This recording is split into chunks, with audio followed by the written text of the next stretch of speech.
Olá pessoal, tudo bem? Voltei aqui, vou gravar mais algumas aulas para o canal.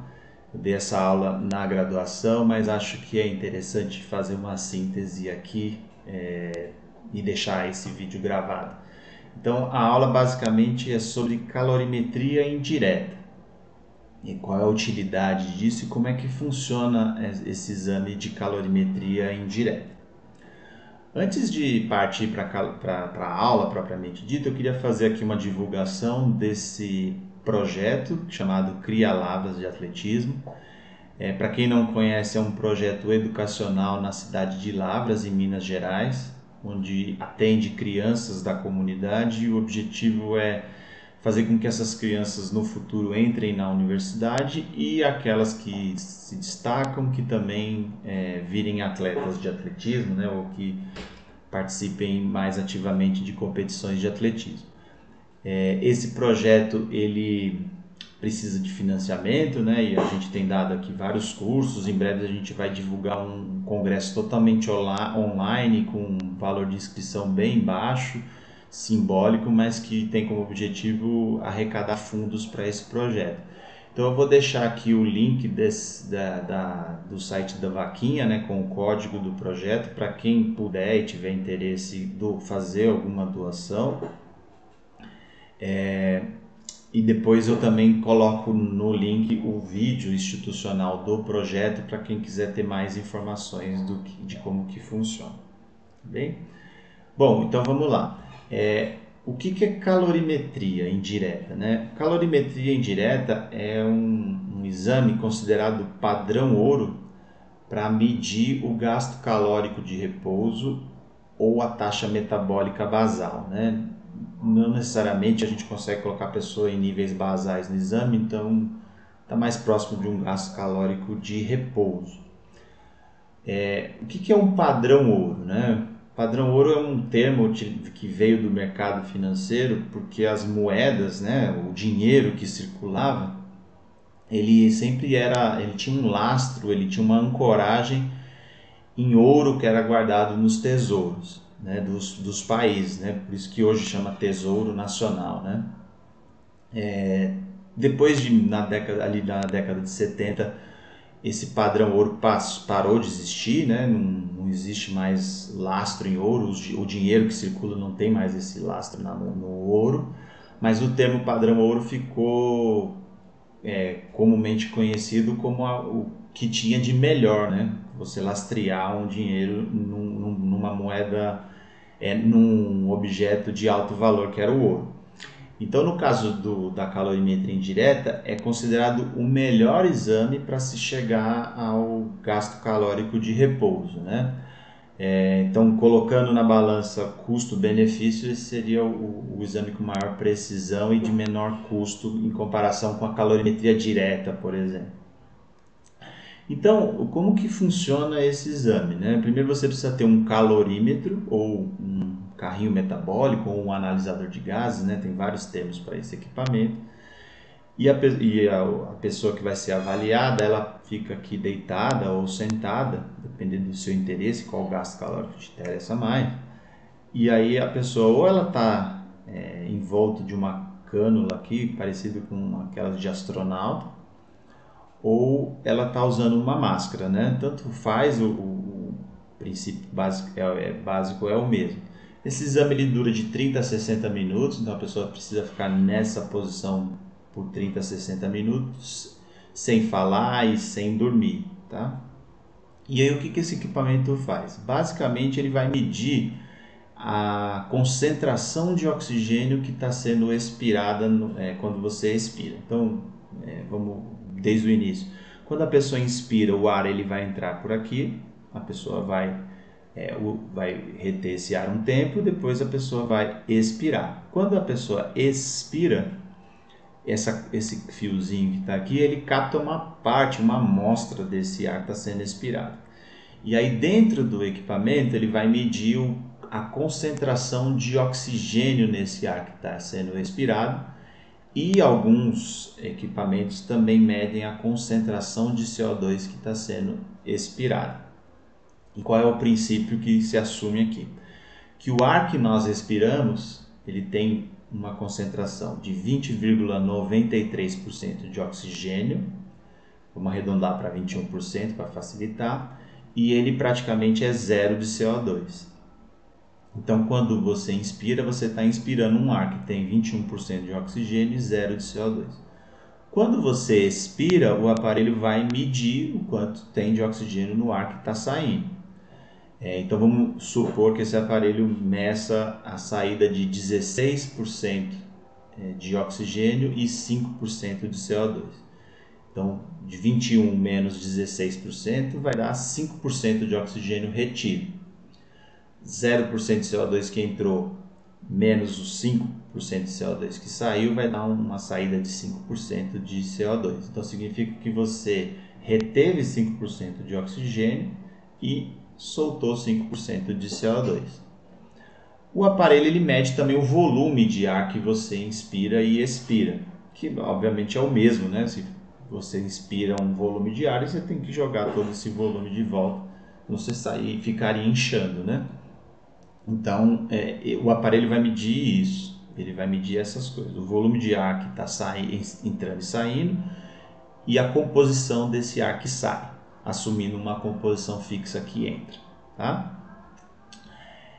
Com essas medidas, o calorímetro ele então consegue medir o quanto de oxigênio você consumiu e os equipamentos que medem CO2 também o quanto de CO2 você produziu.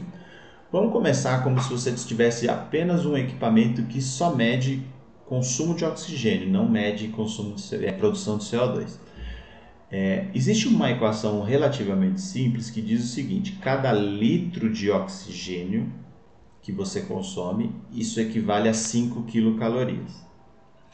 Bom, sabendo disso, então se o aparelho medir o consumo de oxigênio, nesse exemplo 250 ml por minuto ou 0,250 litros por minuto, é só você multiplicar 0,250 por 5 e aí você converte isso em energia, em quilocaloria. Então, nesse exemplo, 1,25 calorias por minuto.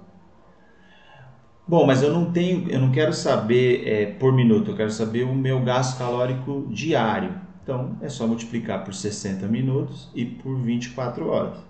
Então, nesse exemplo aqui, 1.800 quilocalorias por dia. Esse seria o seu gasto energético de repouso.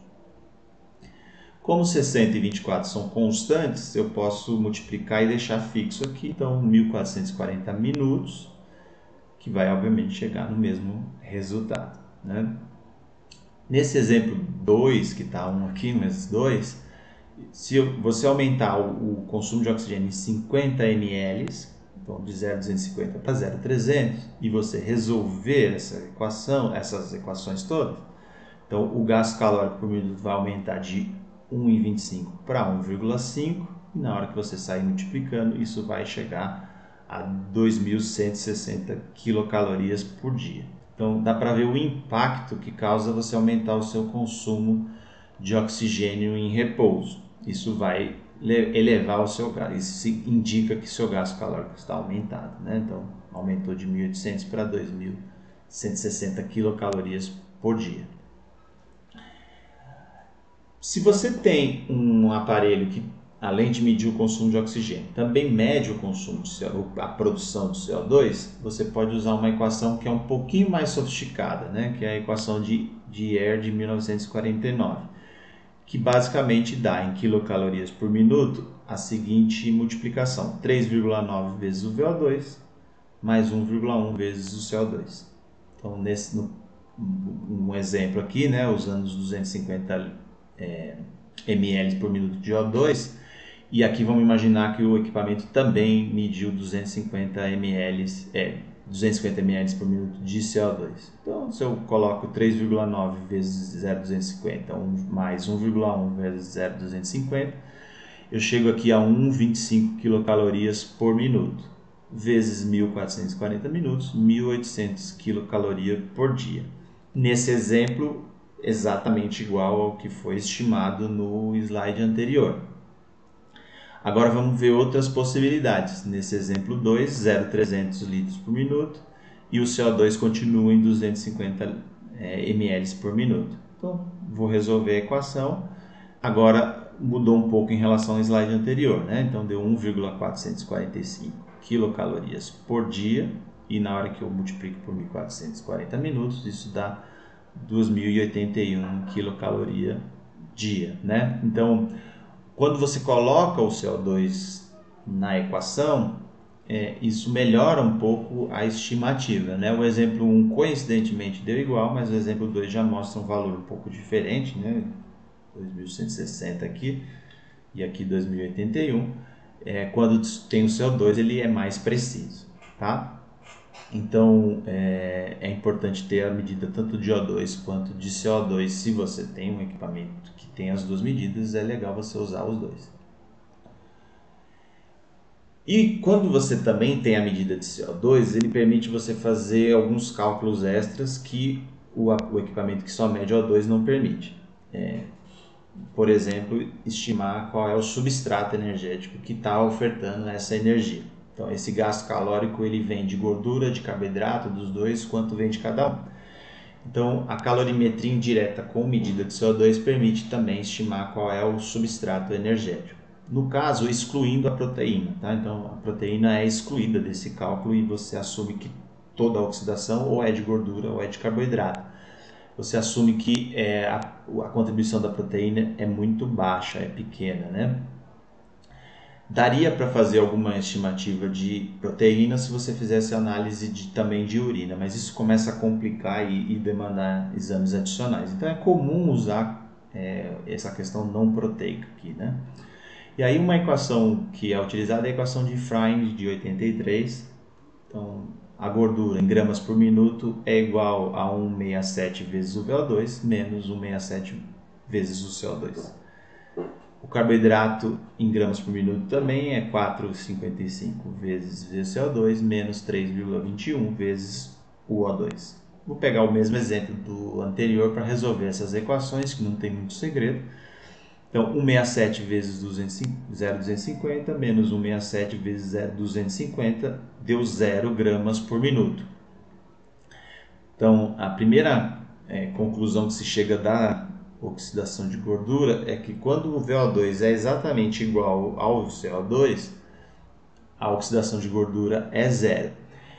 Aqui só vale chamar a atenção pelo seguinte, é zero do ponto de vista matemático, do ponto de vista biológico está existindo alguma oxidação de gordura, é que isso é irrisório, né? Então não existe oxidação zero de gordura nem zero de carboidrato. Só do ponto de vista matemático. Então aqui vai aparecer zero, mas você tem que interpretar que biologicamente significa que é irrisório, não significa que é exatamente zero. Mas isso vai acontecer toda vez que o VO2 for igual ao CO2. Tá? Aqui nesse exemplo ainda, né, seguindo os 250 ml de cada um deles, se a gente resolver a equação, nesse caso aqui deu 0,335 gramas por minuto. Tá? Aqui no exemplo 2, como o VO2 não era igual ao CO2, a gente vai achar alguma coisa diferente. Então aqui o VO2 no caso é maior que o CO2, né? Então a oxidação de gordura, resolva a equação, nesse caso já saiu alguma coisa, 0,084 gramas por minuto de gordura, e resolvendo a de carboidrato, 0,175 gramas por minuto, né? Aí você vai falar, não, tudo bem, mas ainda continua maior o carboidrato do que a gordura.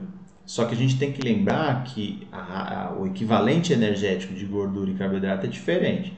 Então, cada grama de carboidrato equivale a 4 quilocalorias. Cada grama de lipídio, de gordura, equivale a 9. Então, se você pegar isso aqui e multiplicar por 9, e pegar isso aqui e multiplicar por 4, você vai ter um resultado em quilocalorias. Então, quanto de quilocalorias por minuto está vindo da gordura, quantas quilocalorias por minuto está vindo de carboidrato. Eu não fiz aqui, mas quem tiver curiosidade, faça. E aí provavelmente você vai ver que mesmo oxidando menos grama, a gordura está ofertando mais energia, mais quilocaloria, tá? Quem quiser fazer aí a conta e colocar depois no comentário, pode fazer. Bom, então a gente viu ali, na verdade, duas situações, né? Uma que o VO2 é igual ao CO2 e uma que o VO2 é maior que o CO2. Depois eu vou dar um exemplo, o contrário, né? Quando o VO2 é menor que o CO2. Mas antes de partir para esse exemplo, ainda baseado nisso, é possível, quando você mede tanto o VO2 quanto o CO2, você calcular uma medida chamada razão de trocas respiratórias, que, como o próprio nome diz, é uma razão, uma divisão entre duas medidas, no caso o CO2 e o VO2. Então, o CO2 vem no numerador e o VO2 vem no denominador. Então, o que vai acontecer? Naqueles exemplos, o VO2 ou ele é igual ao CO2 ou ele é maior. Então, significa que o denominador ou ele é igual ao numerador ou ele é maior, né? Então, se ele é igual, ele vai dar 1, que é essa razão aqui embaixo. Então, como a gente viu lá, 250 dividido por 250 vai dar 1. Isso indica 0% de oxidação de gordura e 100% de energia vindo de carboidrato. Se a gente voltar lá, a gente vai ver exatamente isso, 0% e toda a energia vindo de carboidrato, 100%. De novo, lembrando que 0 e 100% é uma questão matemática, não biológica. Né? Biologicamente não é 0 nem 100. Mas é isso, né? Então, se a gente fizer a razão, a ideia 1 vai dar isso. Como a gente falou que o VO2 ali ele é maior, sempre é maior que o CO2, né? Então, conforme o VO2 vai distanciando do CO2, ou seja, o denominador vai ficando cada vez maior em relação ao numerador, a razão vai diminuindo. Né? Então, se aumentar só um pouquinho o oxigênio em relação ao CO2, ele vai cair para 0,95. Se aumentar um pouco mais para 0,90 e assim vai, né? Isso pode chegar até 0,70. Tá? Então a razão de troca respiratória ela vai variar entre 1 e 0,70. Conforme vai aumentando o consumo de oxigênio em relação ao CO2 produzido, vai se aumentando a contribuição da gordura e vai diminuindo a contribuição de carboidrato. Então, se a gente baixar de 1 para 0,95, já aumenta, a gordura já contribui 17% e o carboidrato diminui para 83%. Se baixar para 0,90 já dá 33 de gordura e 67 de carboidrato. A transição, né, ou seja, os meio a meio, 50% de cada, acontece quando o R é igual a 0,85. E aí depois, valores menores, vai chegando até uma hora que a gordura passa a ser 100%, que é no 0,70, e o carboidrato passa a ser 0% do ponto de vista matemático. Então, essa calorimetria indireta com medida de VO2 e VCO2 permite estimar tanto o gasto calórico quanto também qual substrato energético está sendo oxidado em gramas por minuto, que você pode converter em quilocalorias por minuto, assim como dá um percentual de quanto cada um está contribuindo para aquele gasto calórico, né? E aí, para a gente concluir, eu falei assim, tá, mas nenhum exemplo até agora teve o VO2, teve o VO2 maior do que desculpa, nenhum teve o, vou voltar aqui, peraí que me atrapalhei um pouco. O VO2 está sempre maior que o CO2. Nenhum teve o contrário, né? O CO2 maior do que o VO2. Porque se tiver um CO2 maior do que o VO2, o numerador ele vai ser sempre maior do que o denominador. Então, o valor sempre vai ser maior do que 1, né? Que não tem nessa tabela. Toda vez que o valor é maior do que 1, está indicando, tem outras implicações, normalmente para exercício é mais utilizado isso, mas quando ele é maior do que 1, ele perde a possibilidade de fazer estimativa de quanto é de gordura e quanto é de carboidrato. Então, a razão de trocas respiratórias ela só funciona nessas condições. Ou o VO2 é igual à produção de CO2, ou o VO2 é maior que a produção de CO2. O contrário, o CO2 maior do que o O2, perde a utilidade clínica. Tá? E por que aqui uma coisa que chama atenção, né, que quanto maior o VO2 em relação ao CO2, mais a razão diminui e, consequentemente, significa maior oxidação de gordura. Isso acontece porque para você oxidar uma molécula de gordura, você vai precisar de mais oxigênio. Quando você vai oxidar uma molécula de glicose, um carboidrato, você precisa de menos oxigênio.